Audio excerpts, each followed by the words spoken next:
Bonjour à tous et bienvenue sur une nouvelle vidéo sur la chaîne. On est en décembre et je pense que vous l'avez compris, c'est mon mois préféré. On se retrouve dans une nouvelle vidéo et cette vidéo, ça va être mes livres 5 étoiles de l'année.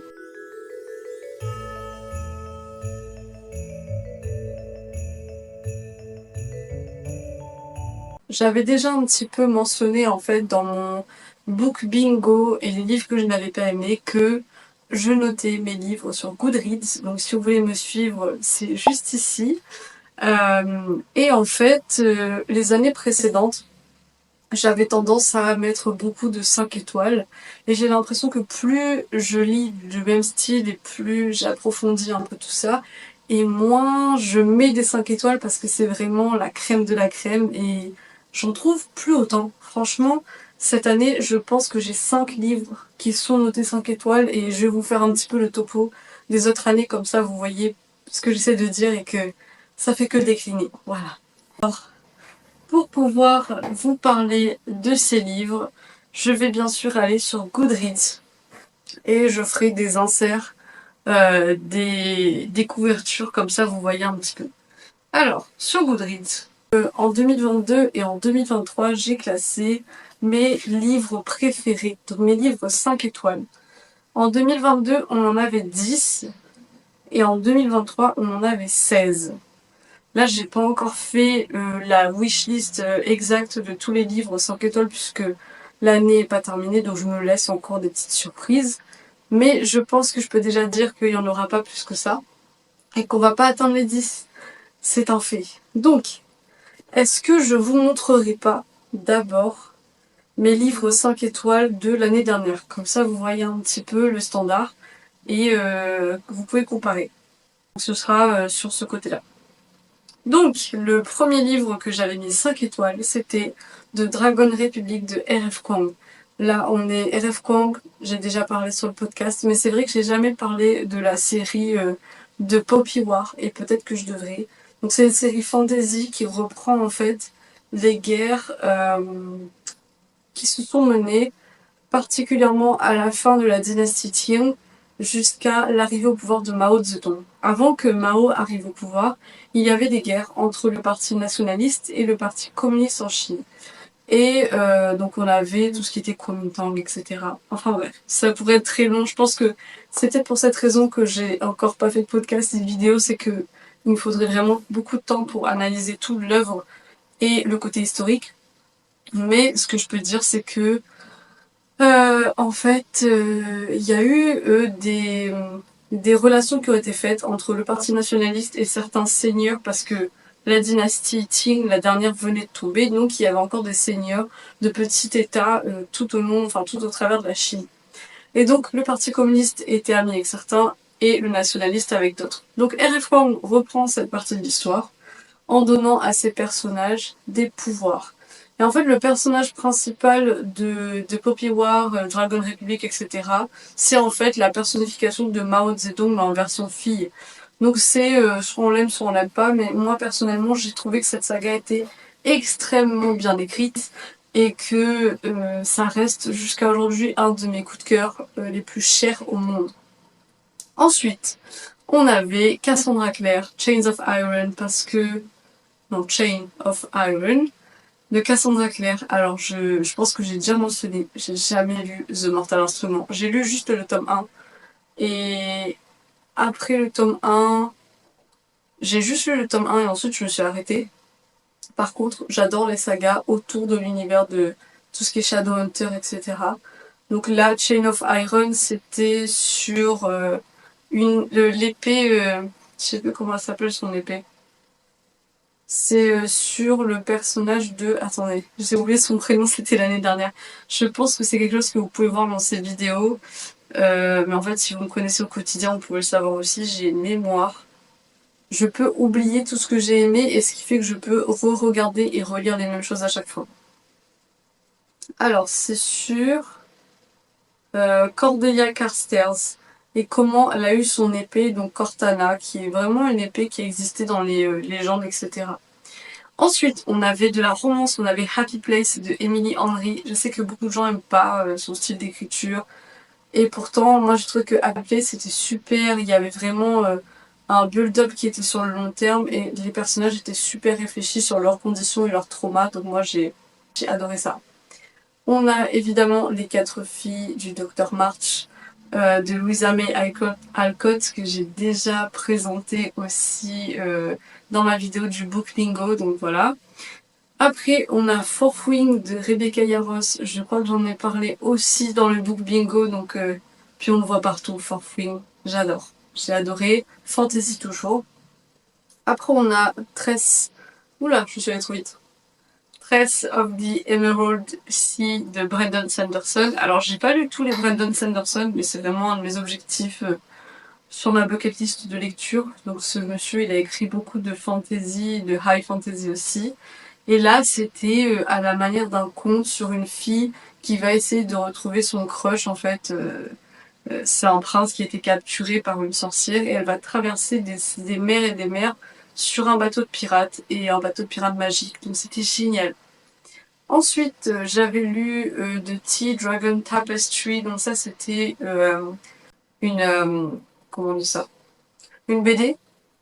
Oui, je cherchais le terme BD. Et c'est trop mignon. Donc c'est sur des filles qui vont avoir des dragons et les dragons en fait peuvent faire des feuilles de thé s'ils se sentent bien, s'ils sont bien occupés, s'ils ont un bon lien avec leur maître. Et c'était juste trop choupi. Les dessins et les couleurs étaient belles. Ensuite, est-ce que j'ai besoin d'expliquer l'or Olympus?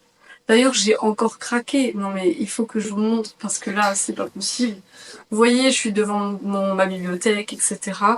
Mais en fait, ce que vous voyez pas, c'est que j'ai encore craqué pour l'or Olympus. Donc là, euh, j'ai acheté le volume 5. Je pense que j'ai pas de mots. Je suis fan de cette saga. Là, j'ai demandé le tome 6 et 7 pour Noël, donc j'espère que je l'aurai. Donc, j'ai pas besoin de m'expliquer. Oula, j'ai un peu... Bon, j'ai pas besoin de m'expliquer l'or Olympus. Divine Rivals de Rebecca Ross. Ce livre est incroyable. D'ailleurs, on ne voit pas, mais j'ai fait un dessin sur mon mur et j'ai dessiné la couverture. Fantasy, une histoire de romantasy plutôt. Donc romance et fantasy.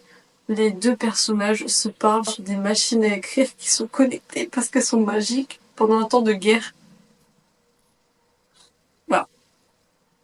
Ensuite, One True Love de Taylor Jenkins Reid. Alors, il faut savoir que tous les livres de Taylor Jenkins Reid, je les mets 5 étoiles. Parce qu'elle a ce truc, pour moi, si on n'a pas été...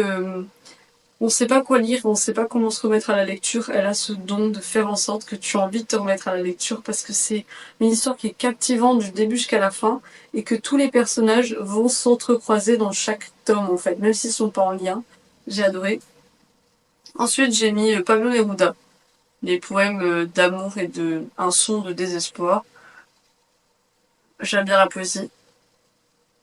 Est-ce que Pablo Neruda est un peu trop axé sur le corps des femmes? Oui. Mais ça restait quand même bien écrit, donc voilà, j'ai aimé.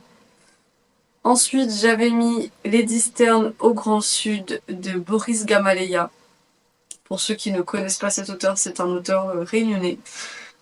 Donc là d'où je viens, et il a fait en fait un livre de poésie qui est vraiment magnifique et qui va reprendre aussi pas mal de reliefs de la Réunion, mais pas que, et ça a été un livre qui m'a beaucoup touchée. Ensuite, nous avons Eden de Audur Ava Ólafsdóttir. Ça me fait penser d'ailleurs que j'ai un autre livre d'elle dans la bibliothèque que j'ai toujours pas lu. Littérature islandaise, si je dis pas de bêtises, et c'est une histoire d'une femme qui va se décider de repeupler en fait son terrain d'arbres parce que elle est professeure à l'université sur l'environnement, mais en fait elle doit voyager dans les 4 coins du monde pour des conférences, ce qui fait qu'elle fait une émission carbone et elle va s'intéresser à comment reboiser un terrain. Et c'est une réflexion sur la littérature, c'est une réflexion sur la langue, sur notre place dans cette société. Et moi, j'ai adoré parce que j'ai fait des études de linguistique, donc forcément, ce livre avait des poèmes, etc., des réflexions sur la langue islandaise et j'ai trouvé ça très très beau. Ensuite, on avait Yellowface de R.F. Kuang et Unmasking Race de Barbara Boswell. En fait, je me rends compte que si vous voulez plus d'informations, de toute façon, j'avais fait un podcast aussi là-dessus. Bon. Je pense que pour que ce soit plus simple pour vous et que vous puissiez voir en fait quel livre j'ai mis 5 étoiles, je vais faire comme j'avais fait une fois. Là, vous pouvez voir que mon objectif de lecture, c'est 110 livres et j'en ai lu 79. Théoriquement 80 puisque j'ai lu un livre de poésie créole, sauf que les auteurs réunionnais ne sont pas recensés sur Goodreads, donc il faut moi-même que je crée la fiche, etc. et je l'ai pas encore fait. Et depuis que j'ai Goodreads, donc on va dire 2019, en tout j'ai lu 620 livres. Donc là, on va aller sur mes livres déjà lus, et là on va regarder les 5 étoiles. Théoriquement, ça va être rapide, il n'y en a pas beaucoup. Alors le dernier 5 étoiles que j'ai mis, c'est forcément l'Or Olympus, le volume 5, qui est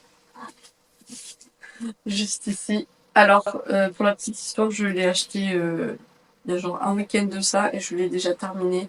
Et il est encore incroyable, là, Perséphone, elle a disparu et Hadès, il doit la retrouver parce que il l'aime, il se rend compte qu'il est amoureux d'elle et donc il faut qu'il lui dise. Et est-ce qu'on parle encore une fois de la beauté des, des dessins ou pas? Je pense que vous l'avez compris. Franchement, j'adore l'Or Olympus. Et là, de toute façon, la bibliothèque va être réorganisée.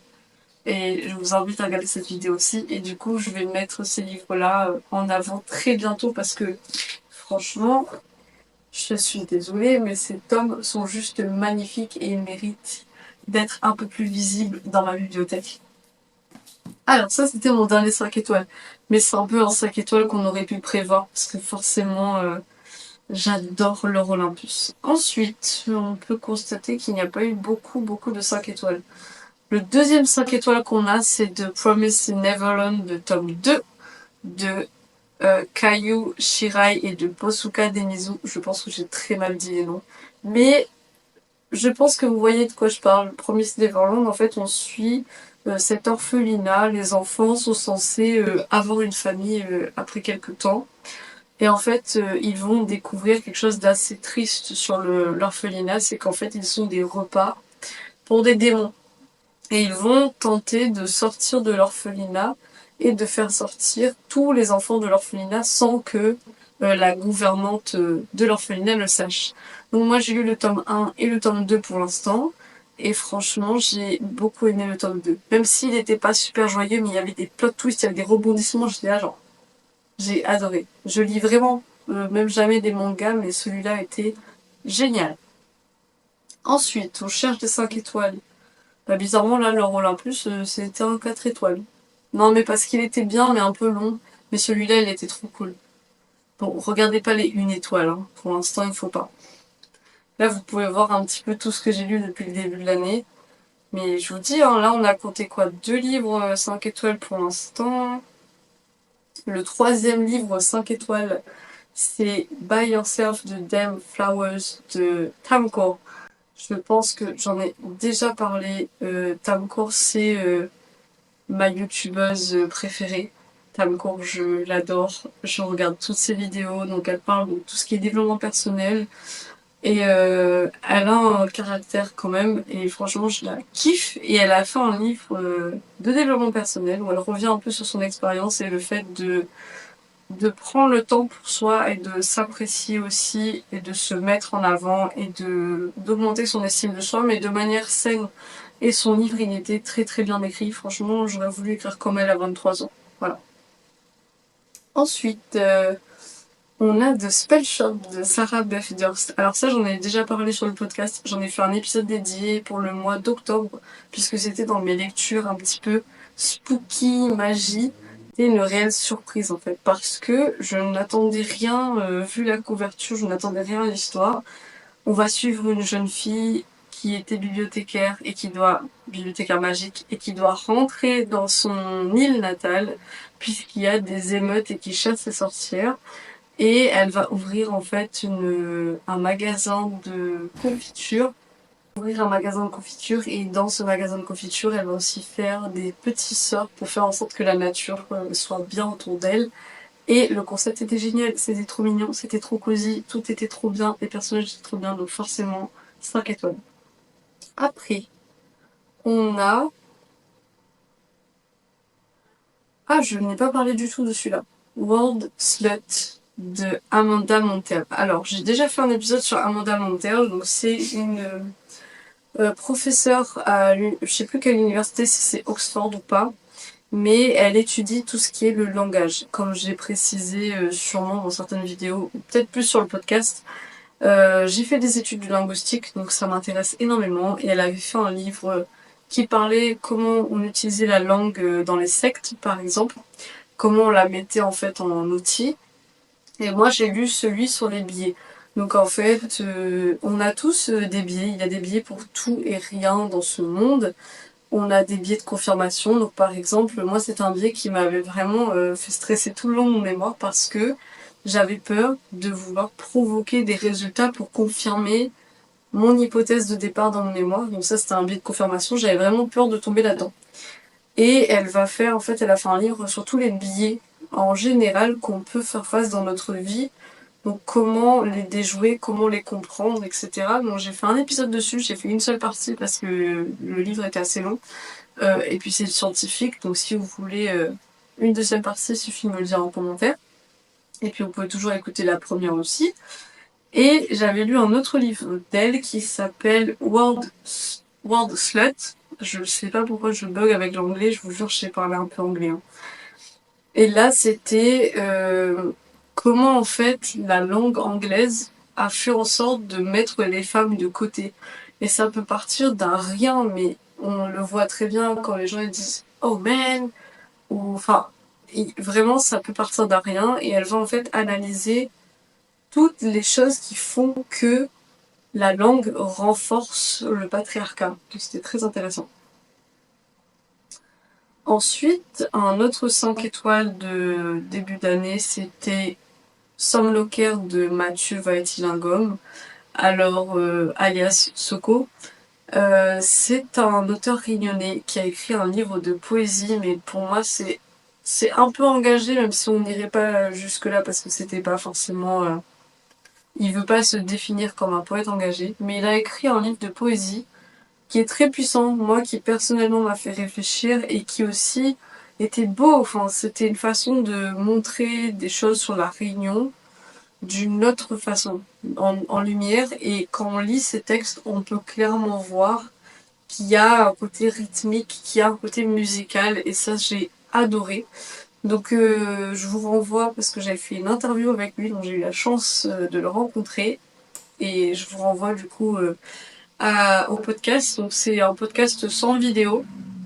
D'accord, parce que là franchement, je pense qu'il y en a plus trop. Là j'essaie de regarder, mais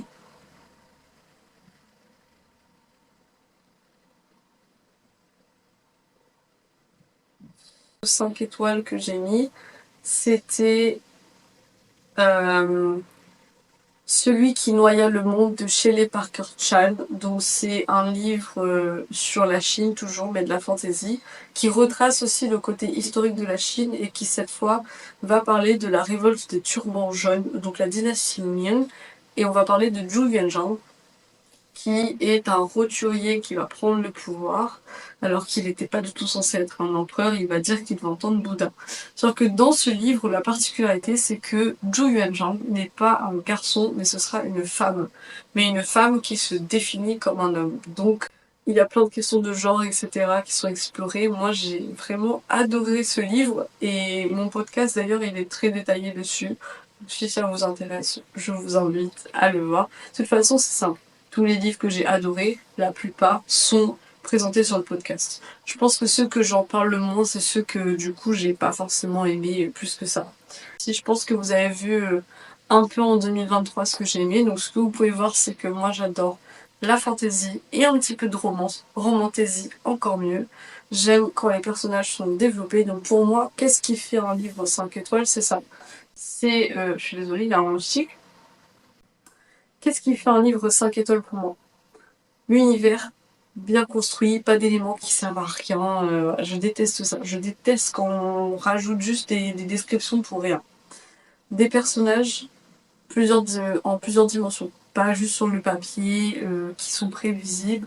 J'aime des personnages, même des anti-héros, des personnages qui vont réfléchir sur leurs conditions, des personnages qui vont pas forcément tout faire bien du premier coup. J'adore. Euh, Qu'est-ce qu'il me faut d'autre? Une histoire construite de A à Z, pas d'écriture bizarre, là, les LOL, MDR et tout ça, je veux pas. J'aime le fait de pouvoir m'évader, je pense. Après, dans les livres de non-fiction, c'est plutôt un style d'écriture qui est travaillé. Encore une fois, là, ça va jouer sur le personnage. Est-ce que le personnage est assez humain, si je peux dire ça comme ça? Ça, c'est un petit peu ce que moi je recherche. Donc là, cette année, s'il y a pas eu beaucoup de 5 étoiles, c'est pour la simple et bonne raison que j'ai du mal à lire de la fantasy. Je sais pas si j'ai du mal à lire de la fantasy parce que je vieillis ou parce que je sais pas si vous êtes allé un peu en librairie ces derniers temps, mais les livres, les couvertures, elles me donnent pas envie. Elles se ressemblent toutes, on dirait de l'IA. C'est tout le temps les mêmes thèmes, une princesse, un prince, voilà. Et même moi, ma fantaisie préférée, c'est sur la Chine. Ces derniers temps, ce qui sort là, je ne peux pas. Soit ça va trop loin par rapport à l'histoire réelle, et du coup je me dis mais pourquoi vous dites que c'est inspiré de d'un fait historique si c'est pour aller à l'autre bout? Dans ce cas-là, vous dites que c'est juste de la fiction. Donc j'ai beaucoup de mal avec tout ça, et c'est pour cette raison qu'il n'y a pas eu beaucoup de 5 étoiles. Donc mon objectif, ce serait l'année prochaine de peut-être changer un peu de genre, explorer autre chose. Et c'est ce que je vais essayer de faire aussi dans ce mois de décembre, puisque là je lis des livres que je n'aurais jamais pris au premier abord, parce que là j'ai présenté des livres à couverture rouge sur Instagram, le podcast, et je pense que vous pouvez le voir de toute façon dans la première vidéo. On arrive à la fin de cette vidéo, j'espère qu'elle vous a plu et que vous avez pu voir un peu une idée de ce que, à mon sens, c'est quoi un livre 5 étoiles, de voir du coup ma liste de 2023 et la comparer à celle de 2024. Je pense que vous avez pu voir les changements, que ce soit dans mes goûts, dans ce que je recherche, etc. J'espère que cette vidéo vous a plu, qu'elle vous a donné donc des idées peut-être de lecture pour l'année prochaine. Si vous avez une petite wishlist, et écoutez, là vous avez de quoi faire. Et je vous dis à très bientôt dans une vidéo qui va être vraiment chouette, parce que dans la vidéo prochaine, je vais réorganiser ma bibliothèque et j'ai trop hâte. Et en plus, il y aura une petite surprise à la fin de cette vidéo.